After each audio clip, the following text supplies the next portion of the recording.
Mike, can you still hear me? Yeah, It's not letting me go live. Hold up. you are live.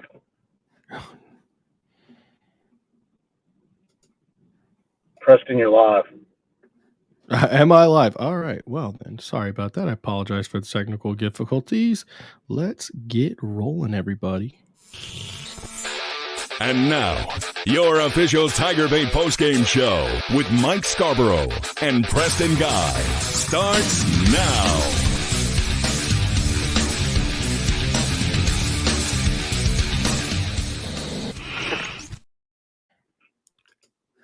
And welcome in to the LSU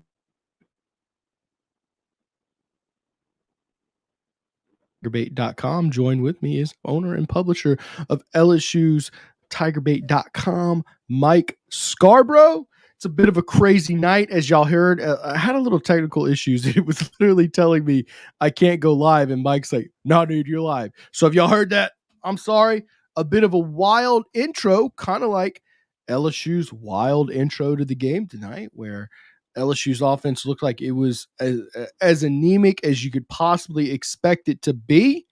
And somehow, some way, Tigers pull out a win. We've got Mike Scarborough on the roads. I was able to beat him and get home first. So I'm going to kind of operate the show and push the buttons here while he finishes his commute home.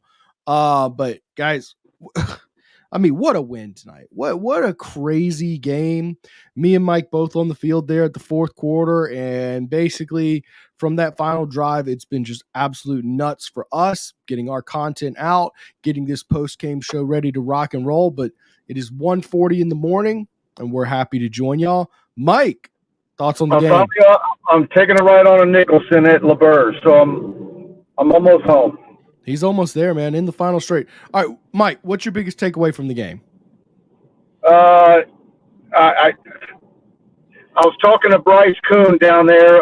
The three of us were there waiting to get out on the field with 6 minutes left in the game. And, of course, at that point, we just thought it was a done deal that LSU was going to lose the football game. And kudos to the LSU defense, who did not give up the entire night. Whit Weeks with 18 tackles, Swinson, Zy Alexander, on and on. Really a Herculean effort from a team. Look, Ole Miss is going to be kicking themselves for years and years. Their fan base is never going to forget about this one tonight that got away from them. When you play a game like that, you're not supposed to lose games like the way Ole Miss did, but you put yourself in that predicament, in that situation Ole Miss did, because they just never put LSU away. Now, if you're from the LSU point of view, it looked like you never could get ahead or you could never break even. You're always one step shy of getting to where you needed to be. And I think the fan base just, for most of the game, thought that it was going to end up in a loss. But anyways, back to what I was saying while we were down there, I'm like, they really need to steal this one, or they needed to steal this one. And I'm not going to say an overtime win the way they did it. Finally getting your first lead was the walk-off win to Lacey in overtime. You absolutely had to have this one. And now, what I've been saying for quite a while, and I was saying it when it was looking like this game was definitely going to be a loss, that 7-5 was a lot higher odds for LSU than 9-3. And what this win does is it changes that calculation for a lot of people. Now, look, now you got to go to Arkansas. A&M's playing well. You got to go 2 tough road games. Both of them have open dates before you come to town. Arkansas and A&M were both off this weekend. And so, but it's just a fantastic win. Going to cost LSU $250,000. They're going to write a check to Ole Miss for it. But, look, I don't know that I like seeing fans storming the field for a win over Ole Miss. But I'll tell you one thing. The LSU defense is, and I tweeted it in the fourth quarter, and I'd be saying it even had they lost the game. That defense came to play, and the offense did what they had to do at the end to get it done. And we'll see if they build upon this. I will agree with one thing BK said, though. and that's that they're kind of a banged up football team, and Oh, so no doubt. we're going to see what this looks like. And Oregon beat Ohio State. Now you start saying, okay, who are all the one-loss teams? And LSU's one of them. And going into this game, it was basically whoever lost this game was out of the playoffs. Well, LSU's still in the playoff hunt, and I didn't think I'd be mentioning that on the post-game show. I can tell you that. Yeah, I mean, I am in the neighborhood. And so I know I'm about to take a ride on a street that I know my Verizon is going to go. So I'm going to duck out. I'm going to bolt into the house, get at my desktop, and then I'll be back in the studio with you once I'm inside. All right. Well, Mike, I appreciate you for adapting on the run with us tonight. You'll be back in 5 minutes, of course, here.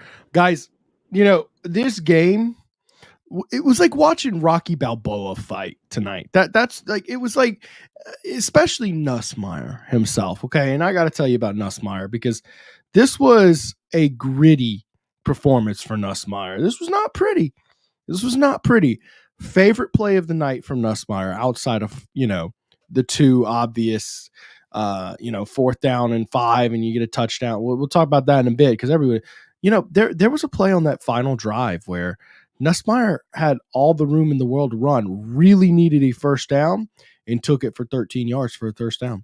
And just did not slide, had the awareness to know that this is the play you need to make. It wasn't pretty. He's not a great runner. That's not where he's going to make money on Sundays. But you know what? He did it. He did what he needed to do to get the win. And of course, he wasn't great tonight, completing 43% of his passes for 337 yards, 22 of 51 with a 110 passer rating. But you know what, man? When he had to make a play to win the ball game, by God, he made it. He made it, man. Incredible play drive there at the end with LSU's back against the wall, 2:47 to play. Ole Miss takes a 7-point lead, and man, gritty performance by these guys. Nussmeier leads them on a 13-play, 75-yard drive. Of course, with 2 4th down conversions on that drive. I mean, you cannot talk enough about just the absolute nerve it takes to do that. And then to open in overtime, I did think it was funny. I was on the field, and of course, none of my tweets are going live, but I'm still out there tweeting and taking videos and putting it out there. And like when I get Wi-Fi, it'll go. But Livy Dunn and Paul Skeens popped on that screen on the big board. LSU gets a sack to close out regulation. LSU then goes 3 plays in overtime where they force Ole Miss backward 15 yards, and they do make a 57-yard field goal, which I did not realize that was 57 yards until I looked up after the game. I said, God, dog, he cooked a 57-yarder. But he did. It was one longer than his career long of 56. And then what do you know? Lo and behold, 1 play in, LSU touchdown. Nussmeier to Lacey. I thought that was a great grab. It was funny to me. The comeback routes for LSU all night were not there. The Ole Miss on the underneath stuff was eating it alive, and that's why Nussmeier completed 43% of his balls. But it was there on that play. Lacey came back to it, touchdown, and absolute pandemonium ensues. It feels like that was 5 minutes ago, y'all. It really does. I still feel like I was in the end zone right there where it happened. I said, all right, overtime, let me pull up my camera for 1 play and let's just see what goes down.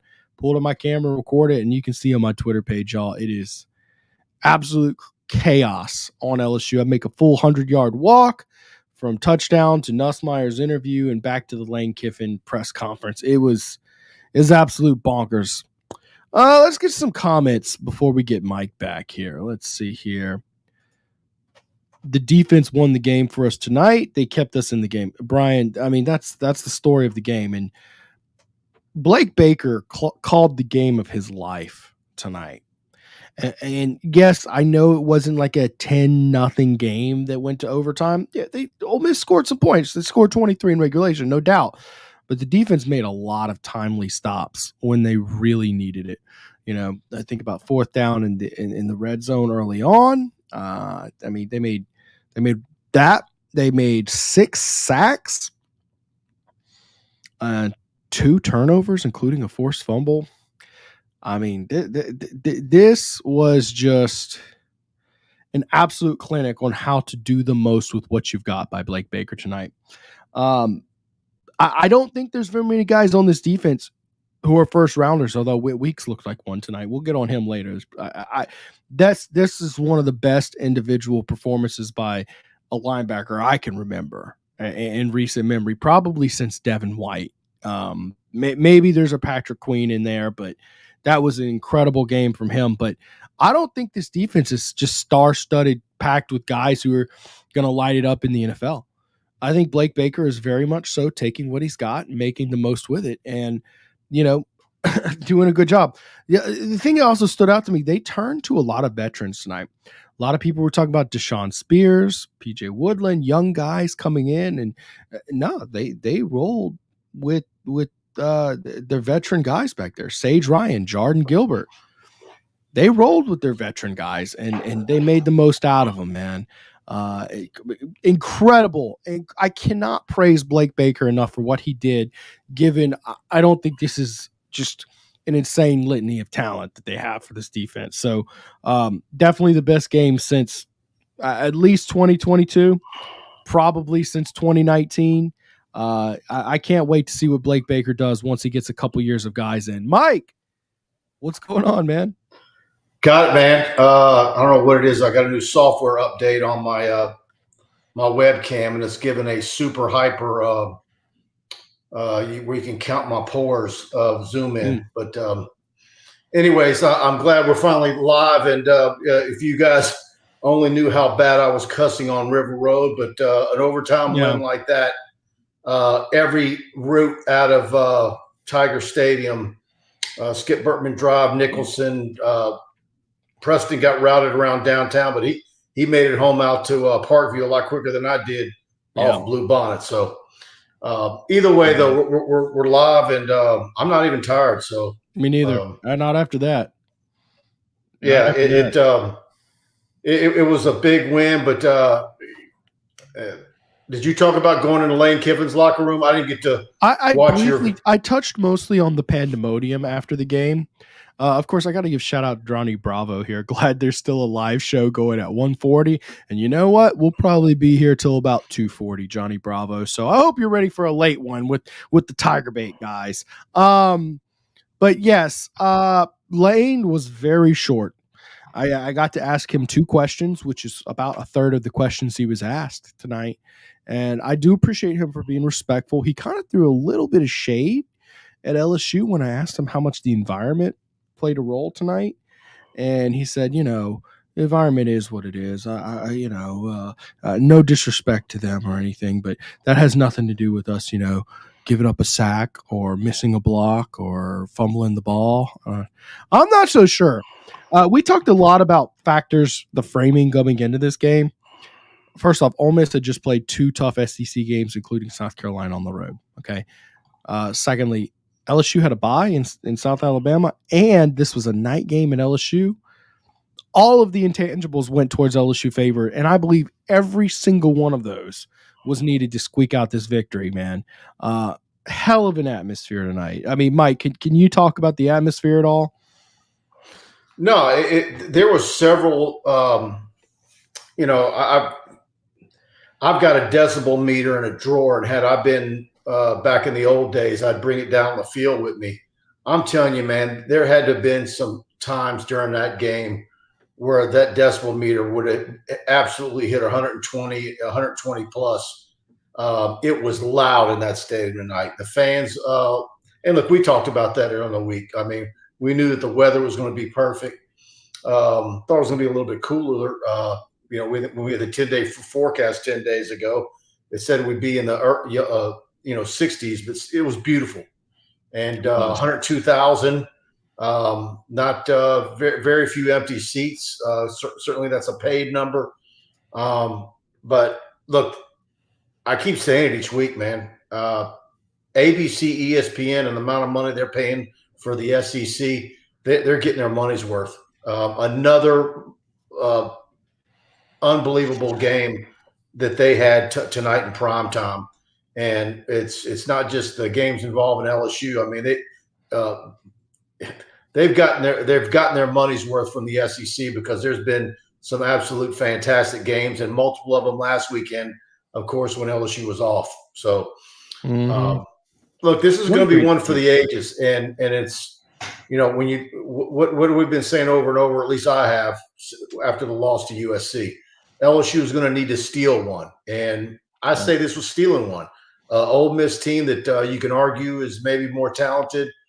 Certainly, when a team like Ole Miss comes to Tiger Stadium, and it is a favorite at 2.5 points in the spread, but you had to get it. And look, LSU had the open date.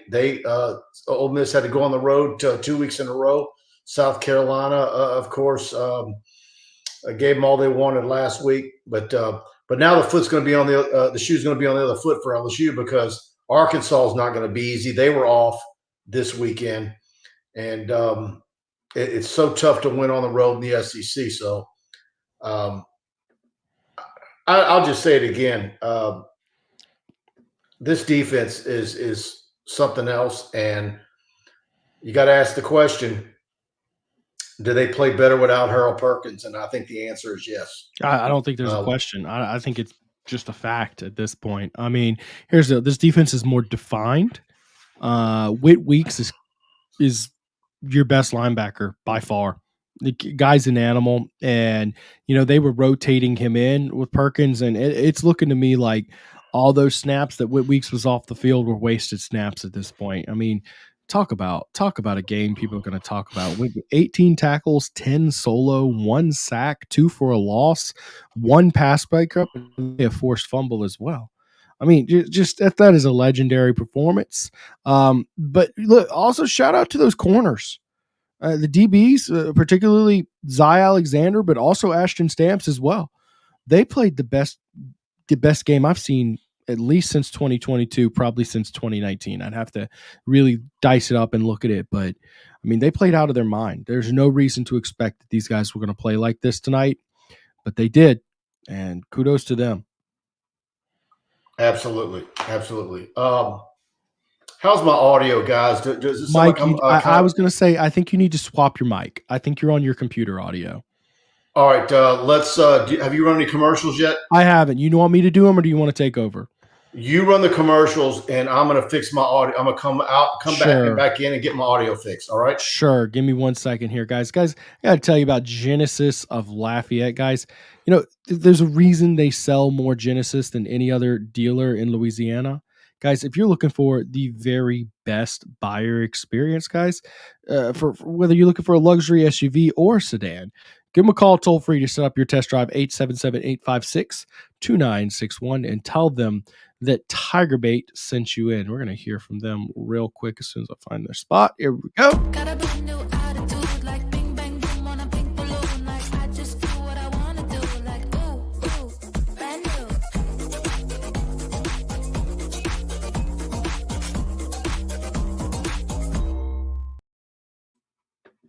And here he is back, guys. And like I said, give him a call, guys, 877-856-2961, and tell him TigerBait sent you in.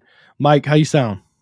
Yeah, I think I'm much better now. Oh, my gosh. You sound that's night and day better, man. Yeah. Here's the deal. Get over to Genesis of Lafayette. Call them for a test drive. And they've got some really great interest rates right now. And Genesis GV70, Genesis GV80, the G70, the G80, the G90s, whether it's a sedan or an SUV, Genesis of Lafayette, huge LSU fans, and they're going to earn your business. They're going to beat anybody in Louisiana, and they're the best. All right. All right, you put some comments up. I got a good one. I just wanted to kind of see how it's a weird show tonight, guys. So work with us. We're kind of adapting to a chaotic environment. So was Blake Baker tonight with that defense. D coming on. Nuss had big throws at the end. Go Tigers. It's not like one of those games like okay, 2019 LSU Bama, that was just a show class of great football being played. This was not the story tonight. It's not like Nussmeier was perfect. He threw 2 interceptions. He completed less than half of his passes. Yeah, he had 337, but I mean, my goodness, he was like a punch drunk boxer. And when he made the plays when it mattered, and this defense in a similar fashion, this is not a dominant unit that can just go out there and shut you out of ball games and contribute. They just made the plays when it mattered. That clutch gene. It really felt like a lot of times LSU was overmatched. I really do think Ole Miss has the better roster, but LSU won the game, and that's what matters. Well, it's yeah, if there's any old timers in here that recall the famous once a runt, always a runt, Texas A&M's athletic director, who was once a commentator, said it. And boy, this one right here, and Ole Miss fans, when they are on their message boards and they're talking about the games that made them the most sick or ill, and they're giving their top 2 or 3, I assure you, this one tonight's going to be right there. Sure. Sure. And look, it got away from them. I mean, I'm the casual fan who's not an Ole Miss or LSU fan, watched that thing and they probably saying LSU had no business winning that one. But that's why you play the, but I was in the back of the end zone. We're sitting there waiting for this thing to end. And I'm like, man, I wonder if he goes for 2. Do you take this thing to overtime? And he made the right call. But I was thinking about the 2-point conversion real quick. I'm going to say something and ask it as a question, because I haven't had time to wrap my head around a lot of thoughts tonight. A lot of these are going to come off half-baked tonight. Look, a lot of y'all are probably half-baked tonight after that crazy win. But it seems by the way, at halftime, I go down to put my get set up for post game at the end of the half, and I'm coming down the ramp from the elevators on the press box side, and I smelled a big whiff of marijuana. So somebody was smoking weed in Tiger Stadium. I'm not talking about that kind of baked here. I'm just talking about some of the some of the ingredients are there. It just hadn't been fully cooked here tonight with our show. Okay, so does it seem like to y'all that oftentimes it seems like Brian Kelly will go into a football game, look like he has the worst football team, but somehow find a way to win? This goes back to his days at Notre Dame. I think about that game against LSU. Really kind of both years, but certainly. LSU was the better team than those Notre Dame teams. But he found a way to squeak out a victory. Certainly in 2022, that was the case where LSU looked like it was overmatched against a lot of teams, and he found a way to squeak out a victory. It seems like that's almost a trait of his. It's like you're overmatched, you're down early, you make some adjustments, and you find a way to win a crazy football game, but you don't feel like you had the better football team. You felt that way against South Carolina. You feel that way against Ole Miss tonight. I'm not saying it's good or bad. I'm just saying I think it's a personal observation, and I'm just curious if anybody else has it. You're totally, within your rights to say, nah, Preston, it's totally subjective. I'm just curious if anybody else felt that way. Look, this question from Wilk, Mike, were you a fan of how many plays Joshua Williams was in for? Man, Caden Durham's got a couple of dislocated toes. What was the severity of that? How was he feeling that? I'm sure that might be a little bit of a factor there. As far as the running back rotation, the only thing that really disgusted me was that 4th and 2 to Caleb Jackson. They had him, running sideways. That absolutely, that made no sense to me. But that was the only thing with the running backs that I didn't like. Let me tell you this. What's your alternative if you're not going with Joshua's? By the way, Caden Durham did get 12 carries, but if you think coming off 2 dislocated toes 2 weeks ago, he was doing 30 carries tonight, you're crazy. Crazy. I mean, I'm sure they're injecting him up and whatever they do to make it a go. This team was beat up. And I wonder, when his knee hit and that play got called back, does that happen if he doesn't have that foot problem? Right. And look, I mean, Nussmeier was not playing with a full deck of cards tonight. So part of me really wants to bash him for not playing very well. I mean, he had about 3 receivers out, and running backs were beat up. I mean, this was the LSU skill players were taking a beating tonight. And, I think they just did what they did to be that beat up and come away with a win. Have to be impressed. So no is my answer, Wilk. I'm not complaining about that, because who else do you have? I mean, Caleb Jackson has given you nothing. Now, I will say this. That play call with Caleb Jackson on, I think it was 4th and 3 or 2, something like that, and they ran an outside sweep with Caleb Jackson, who at his weight is not a speedster, or especially not good with acceleration. But I just don't understand that. And I'm curious to see on crucial calls like that, number one, who's in charge of the personnel on the field? Number 2, who's in charge of calling the play, knowing who the personnel is? Is Joe Sloan just calling a sweep and Frank says, all right, go in there, Caleb Jackson?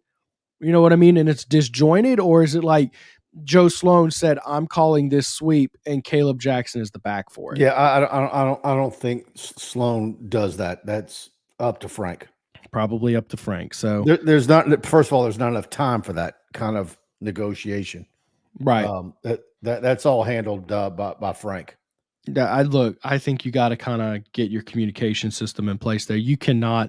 And by the way, there was another play call last year against Ole Miss where they put in Caleb Jackson in a situation he didn't belong. And I'm not saying to not play him ever. I'm not hating on Caleb Jackson. I'm just telling you these situations are not how to use him. And that's 2 crucial downs in 2 back-to-back years where, he gets injected in there and it just doesn't work. Can we zoom out real quick and look at just big picture? I feel like we've talked so much about the game itself. You asked me on the way back to the car, where does LSU sit in the rankings now after this win? And I've kind of sat down and looked at it now. So LSU's 13th in the AP poll. You figure they'll jump Notre Dame, being that LSU now has a top 10 win, and Notre Dame, they were basically tied with LSU before. I think they'll jump Iowa State, who's 5-0, probably 6-0 after today, but I obviously haven't even had a chance to look at their game. Clemson, I think they'll jump Clemson. Clemson hadn't shown all that much this year. Obviously, they're jumping Ole Miss. Tennessee struggled against Florida today, took Florida to overtime, and has an ugly loss to Arkansas. I think LSU now leapfrogs them. There's even a possibility that Alabama, after losing to Vanderbilt and struggling at South Carolina today, that LSU leapfrogs Alabama too. There's a chance. I'm not saying it happens, but LSU very well could look up and be 7th. And then the only other possibility would be Oregon dropping past LSU. I don't see Oregon dropping all the way from 3 because they lost. Ohio State lost to Oregon today. That's how miscombobulated I am. I don't see Ohio State dropping from 2 to below LSU simply because they lost to a top 3 football team who will inevitably getting number 1 votes and all that good stuff here. So let's hear from Kenny Haines real quick. Kenny Haines is a proud 1989 graduate of LSU Law School with a passion for justice. Kenny stands out as the only lawyer in the state, board certified in both appellate practice and family law. Drawing from 34 years of trial experience, Kenny has navigated the most complex aspects of real people's lives. If you need help in Northwest Louisiana with a family issue, legal issue, or a highly skilled trial attorney, call Kenny 318-222-2100. All right. And of course, Kenny is the official lawyer of TigerBait.com, and he reserves the right to think most clearly for a paying client. And I also want to talk to you about Stroubes. And folks, there's not a finer steak in Baton Rouge. 107 3rd Street, downtown Baton Rouge. Stroubes prides itself on providing a 5-star dining experience for a reasonable price, locally owned with ownership right in the building, taking a high level of pride in the food and service you just don't get from any corporate establishment. Stroubes features a full menu of specialty meats, including USDA prime rib black Angus, 100% certified Wagyu New York strip. And for those looking for something beyond red meat. They offer items such as dry aged pork chop, black truffle lobster pasta, red fish, and a whole menu of seafood items as well. So book your reservation online at Stroubes.com. Head over to Stroubes.com and look at the menu. And just a fantastic restaurant downtown Baton Rouge. And also really be thinking about them for your company Christmas party. They have a great bar area, and they can really take care of groups, and fantastic food at Stroubes downtown Baton Rouge. All right. Yeah, Texas appears to be the most elite. Pegasus, there's no elite teams this year. LSU's right in the mush with everyone. That's very true. Yeah, and that's kind of why I asked BK what I did earlier in the week. After he had seen the upsets on Saturday, is it the combination of NIL, transfer portal? Is this the new normal? Nobody's got a super roster that's a juggernaut roster where you've got your second string guys who are a bunch of first round and future first round draft picks. I think, I don't know if it's going to get back to normal after things settle in on this new era of the portal, but maybe is Texas the one putting it together the best right now? Maybe. It's not Alabama, and Georgia certainly got their issues, and now Ohio State went down. I'm not going to put Oregon there. I think there's a lot of teams that are absolutely beatable if you catch them at the right night. I mean, absolutely. It's a mosh pit this year in college football, and it's giving me a lot of 07 vibes. Weeks with another tackle. Waiting to get in the locker room, Weeks coming off the field in the crowd. Boy, he was loving it. I think that he could have played another quarter the way he looked coming off the field. Man, he was really enjoying the aftermath of that win. Yeah, I caught Weeks on the field. I pulled out my camera and caught the Stormy, and I was able to catch Weeks right after Nussmeier, and he was feeling himself on the field. Y'all should go watch that little video I posted to my Twitter page. I think we're avoiding YouTube because they played some copyright music and they're real picky about that, but it's some electric stuff, guys. All right. Let's see. Let's get to some. We got a bunch of comments here. If you please, guys, I didn't ask yet, but if you're enjoying the show, please hit that like button for me. Please do that. It helps us with the algorithm, and a lot of people probably watch this show on Sunday because we're so late. And sure, when people hit the like button, it puts our video in the recommended file for people. Yeah, Mike getting baked at halftime. I'm telling you, it hit me in the face. I thought I was at a concert from the 80s. All right. Had some concert vibes tonight. Hey, what did you think about the glow light up wristband things tonight? I liked everything about it except for those things getting thrown on the field. Obviously, local hospital. I don't think those things were cheap. Someone who looks at business promotional items and the prices of things, and there's a little bit of technology inside that little bracelet. I can't imagine those things being any less than $250 or $3 a piece, and that might even be low. You know what stood out to me though, what dawned on me as I picked one up off the field after the game, it's got the Our Lady of the Lake logo on it. LSU didn't, right? LSU didn't, no, right? But they charged Our Lady. Paid for it. The lake paid for it, no doubt. Right, that's what I was talking about. Okay, all right. It was a business promotion. My bad. Yep. Yeah. But they were cool. It was cool, especially once lights turned out. Boy, that would have sucked if LSU got a penalty for them. Yeah. Brad David, Mike, do you think LSU have a letdown next week? Arkansas always seems they very well could be. That could be an upset alert. Look, LSU's not exactly a juggernaut. You're excited about tonight's win, but you could absolutely lose at Arkansas next week. And Yeah. LSU's banged up. Be curious to see what the questionables and probables are next week for LSU. I mean, look, man, every game left on the schedule is winnable and losable. There's no free game. There's no game that's unbeatable. Alabama does not look like a juggernaut. And neither does everybody. Maybe Texas looks like a juggernaut, but they're not on your schedule. So yeah, Arkansas at Fayetteville, that's a tricky game. Yeah, absolutely. It's got let down ingredients, especially Taylon Green. If he's 100%, he's an elite runner. Raymond Scarborough, and I know Raymond and I are related. What are we, third cousins, Raymond? Help me out with this. Did we suffer any injuries where someone went out and didn't come back? I'm wondering if Penn came back into the game. I think if any Scarboroughs from the Livonia, Point Capee area, we're all related. Okay.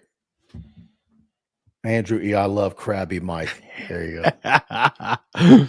Hey, give it about 30, 40 Let me tell you something, minutes. Andrew E. Real Krabby. Andrew E., had LSU lost this game tonight, I was going to be extra crabby. Guys, the funny thing for me is always thinking back to the national championship in 2019. LSU wins the national championship. Obviously should be a big moment for, anybody on the LSU beat. We're in the press box. This guy, boy, he was a bitter, angry man just because it was like 1 a.m. and he's like, I got to drive home an hour. He don't like staying up late, but I guess tonight he's doing all right. By the way, that one was a deal where it was a cluster because if you remember, the Superdome was really not laid out right for us to get all our interviews. We were supposed to have access to the locker room, and it was a fiasco. But it was, and the internet problems. Internet was terrible, and it was freezing cold. Oh yeah. By the way, 200 people on the live stream tonight. We're now at 2:14 a.m. We have some sickos. Absolute sickos joining us. I think a lot of people just can't sleep. They're wired up after that. Apathy, not Nuss's best game, but he made the plays when he had to. Gutsy performance, absolutely. Yeah. Tiger, Mark, this win will only make the team's confidence grow. I don't think this team will overlook anyone. And any word what's going on with Hilton? I thought he was dressed out 3 weeks ago. You know what?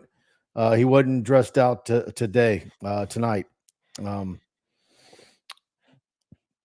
Man, it's look, man, LSU is really, looking ahead, and obviously LSU getting Jacob Bradford's commitment early today, and I'm watching a lot of the recruits heading into the locker room. We're reaching out. We've already reached out to a bunch of them. We're gonna have some updates tomorrow. This was a big night for recruiting. That type of atmosphere and a win like that, and to have the type of kids on campus that they had.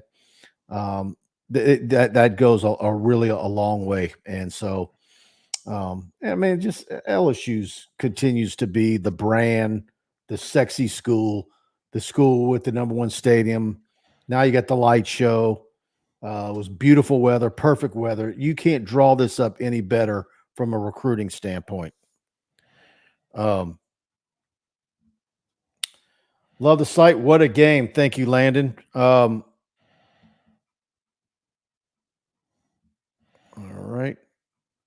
Golding kicks Sloan's butt. Pete Golding he's talking about. I tell you what, I LSU's offensive line had their issues tonight, and you got to give some credit to Ole Miss's front. You say that, but think about this: on 51 dropbacks, they gave up 0 sacks. I get what you're saying in the running game. Walter Nolan was unblockable for the most part. I mean, he absolutely ate the lunch of LSU, but that's why he got himself a nice NIL bag to go play on this Ole Miss team. But ultimately, I mean, look, man, 51 passes and you gave up 0 sacks. I'll wager to say 2 sacks probably would have been the difference in this game, especially depending on the timing of those. So you had 0 margin for error, and you gave up 0 sacks. So I can't give the offensive line a bad grade. Yes, I want them to run block better, but I think they just are what they are. They're good. They're good pass blockers and bad run blockers. I think LSU's got a receivers problem. Agree. You've got Lacey, Aaron Anderson, and boy, they're really going to have a problem next year. They're going to have to go in the transfer portal, and they've got to get a grade A stud. They've got to get a number one wide receiver in the transfer portal. I'm, just looking ahead. Look at what they're going to lose. You realize your top returning wide receiver is Aaron Anderson. Mm. And Aaron Anderson's a 3. He's a third guy. Who's your number 1 and who's your number 2? Might be Derek Meadows. Who is your Kyron Lacey, Malik Neighbors, Chase Jefferson? I mean, you don't even have a Reuben Randall there. Emory Jones had a tough night. If parity is real, Pegasus. Carmen, your thoughts on the win-loss going forward? A&M, Bama, Florida, Oklahoma, Arkansas stole one night, but did get easier. Do you split between the A&M and Arkansas? I tend to think you go 1-1 there. Bama is Milroe can beat you. Can you go 9-3 now? I think looks that very was doable. That was had they lost tonight, I was going to open the show with 7-5 is real. Now 9-3 is real. So I'm feeling real good about my preseason prediction. Grant Canzo, do you think that Shelton Sampson will become a better wide receiver? Man, I look, you don't ever want to say that someone can't develop or get better or mature. But man, whether it's a wide receiver or running backs, man, usually you've had some flashes by now. I'm just wondering if he's not getting recruited over, to be honest with you. Here's the deal, Mike. He had what receiver played so well you couldn't take him off the field tonight? For a guy you think has showed some promise, a guy who's showing flashes in practice. I mean, the receivers played a bad football game. If you're gonna tell me who do I want to see on the field more, Trey'Dez Green or Shelton Sampson? I want to see more Trey'Dez Green. Yeah, that was bizarre to me that they had the one touchdown pass to Trey'Dez Green and they did not use him again. And what's going on with Pimpton? Where is he kind of stalling in his development? Yeah, well, they like Mason Taylor a lot. I think they really should have worked in Trey'Dez Green as a receiver tonight. Tiger Mark, this team will win 10. Josh Forbes, 7-5 sounds like one of my estimations. Believe me, Josh. Everybody who's saying 10 wins was thinking 7 wins in the third and fourth quarter until I pulled this one out. Yeah, Brad, it's frustrating to think about how much LSU wasted Jaden Daniels last year. Why couldn't the defense play like this last year? That is going to kill you. Honest to God, you really, this staff with what they're working with and how they've coached these guys up, Braden Swinson, Savion Jones, the interior guys, minus Jacobian Guillory, lost for the season. Womack, now Dominic McKinley with some plays. The linebackers minus Harold Perkins, an All-American guy. You get Zy Alexander back healthy, and you had a vital interception in the game. I think this coaching staff on the defensive side of the ball is getting everything they can out of that defense. And had LSU lost tonight, you still would have had to give a real kudos and attaboy to that defense, because for them to keep that Ole Miss offense to that point total, I mean, they really have gotten better each week, and they use the open date very much to their benefit. Yep. Although you might not think that, given how beat up they were in this game. Here's a question that I have for you: Do you still not blame Brian Kelly for not retaining some of those coaches on that defensive staff coming into from 2021. Do you really think it was the right decision to clean house, or do you look back and say, no, he deserves some criticism because the answer to fixing the defensive problem he created by hiring Matt House was on the staff already? Blake Baker. You sent Blake Baker packing, and then 2 years later, you give him a colossal pay raise to come fix the mess that you essentially created. I think you do have to give BK some criticism for that at a certain point, even if it looked like the right decision to clean house at the time. Well, I'll say this: is it possible that Matt House isn't the idiot that everyone wants to portray him as? But you had the defensive line coach problem. You had DB coaches problems. But you had to clean them all out. The D-line coaching thing and that merry-go-round and the run of bad luck there is as big of a thing that's affected BK's program. If you want to say stunted it, or maybe they're not where people think that they should be, but here we are, man. You're back on track after losing the opener. You get the win over Ole Miss, who was favored to beat you at home. Now you're a one-loss team, and how many one-loss teams are there in college football now? Boy, I wish I had like an updated thing. How many undefeated teams are there now? Undefeated? Well, you got Texas, you got Oregon, you got Penn State, Miami, and then you got a bunch of teams you weren't expecting. Iowa State, pretty sure they won their game today. Didn't look at the score. I don't know if Indiana won their game, but they're 6-0. BYU 5-0. Pittsburgh 5-0. I'm pretty sure saw Eli Holstein.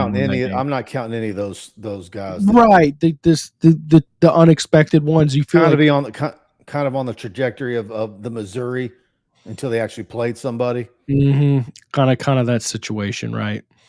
Yep. But talking about legit contender undefeated teams, it's Miami, it's Penn State, it's Oregon, it's Texas. So 4. All right, Capital City Grill, everybody. Even though we're here at 2:30 in the morning, I'm imagining I'm going to be there for brunch tomorrow. Head over there for brunch in the morning. They've got a great menu for brunch, sandwiches, etc. See that Eggs Benedict right there on the screen. 11 to 2 is brunch tomorrow, and 100 Lafayette Street downtown. Ideal lunch and dinner stop for your casual dining experience. Capital City Grill features a variety of sandwiches, burgers, seafood, pasta, and steak with almost everything priced at $30 or below. And so don't forget to celebrate this LSU overtime win over Ole Miss at the brunch, 11 to 2.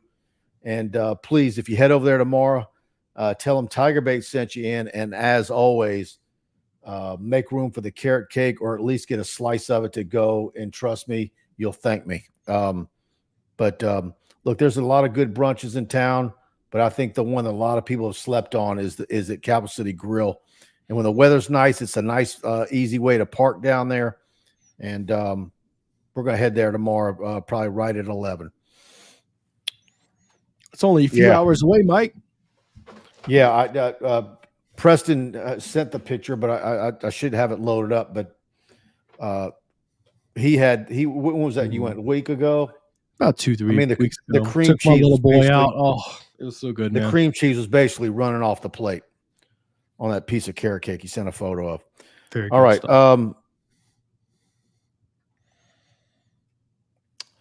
Riley Ortego would love to see BK start deferring and trusting the defense. Receiving the ball and going 3 and out is such an early gut punch. Yeah. I was talking about the winning the toss and taking the ball and tweeting about that a little bit, and people were really unhappy with that decision, and he got away with it. But you saw how it set up. But Ole Miss couldn't capitalize, could they? I mean, it was all set up for them. I think you cracked the joke about are they going to take the ball first in overtime? Yeah, I was wondering. Yeah, I cracked the joke at overtime. Is he going to win the toss and defer there as well? Or not defer. Take the ball. I want to point out, I was in both end zones there at the end of the game. The decision to flip from student section side to non-student section side, I get you're going to do it naturally if that's your best choice, but man, it made a difference on the field. That student section side, you cannot hear yourself think, and the other side is still pandemonium. I'm not bashing it, but it is a noticeable step down from where that student section side is out. Are you agreeing with this? Love to learn. I saw Lacey's OT touchdown, and it sure looked like he pushed off the defender. We got away with one. Do you agree with that? Man, look, I wish I had gotten a good enough angle to tell you anything like that. I need to go back and rewatch it. I watched the clip once, but I'm on the field, and it's hard to see that level of detail. I'll be honest with you. So I didn't see anything like that. I didn't see it. It looked to me like he was basically wide open. I did have a couple film of bros. I Want to give Mason Taylor some credit tonight. He was solid as a rock. Apathy, number 56, the center for Ole Miss, has to be sick. He choked the game away for them with those back-to-back penalties. And Roy Green says no. I'm assuming that no is that Lacey did not push off. Brian told me he did. Brian was like, yeah, you saw he pushed off on that final play, huh? I was like, I didn't. I saw pandemonium. That's all I saw. Andrew E nails it right now because basically it's true. It's basically tonight is a reset. Beginning of the year, would you take having a chance going to the final six? Yes, you would. They are 5-1. Now we got a season. Yeah, it was over tonight. If you lost tonight, it was, what did we see tonight? We saw Peach Bowl Blazers in the press box. I didn't see any Duke's mayonnaise Blazers and patches. But all the bowls that would be typical have been, swimming around like sharks with LSU chum in the water, bleeding out and looking like they're going to be 3, 4, 5 loss football team. So, but man, they're look, man, you never know how these things work out. Kids start believing and buying in and just got to get healthy, man. You can't keep having all these dinged up guys. D's got rich, so I guess Buddy has a pork chop coming his way. Yeah, there you go. Well, did y'all make a bet on the game or something? We made a bet, and I don't even remember what it was, but believe me, Buddy's going to get a pork chop. All right, what else we got? Anything you want to add before we get out of here? Thank you, everybody, for tuning in. By the way, BK's presser, Preston went to Lane Kiffin's. We have that up on our YouTube channel if you haven't seen that yet. Brian Lazar's instant analysis up on the site. We're going to be reaching out to all the recruits tomorrow. So please go to TigerBait and subscribe. Try us out for $1 and hit the like button. Preston, you're going live Monday night. With already lined up Zach. I said, Zach, you cannot bail on me. You have to be there Monday night. So y'all hit subscribe to the channel. We'll be back. He'll be back Wednesday night with Buddy. Lots to talk about this week. LSU's playoff hopes very much so alive. So y'all come tune in with us. I mean, look, here's the deal. If you'd lost this game, you have zero room for error to make the playoffs. You have to win out. And I don't know that winning out is a realistic task, but I think it is possible to lose only one game. That's definitely possible. Pegasus J, are they going to do anything about the fake injury thing with Ole Miss? It can't be as blatant Probably as they are doing it. Probably they're not going to do anything. Man, I don't know how do you do anything about it? Yeah, I mean, sure does look like it almost looks like they must be practicing it.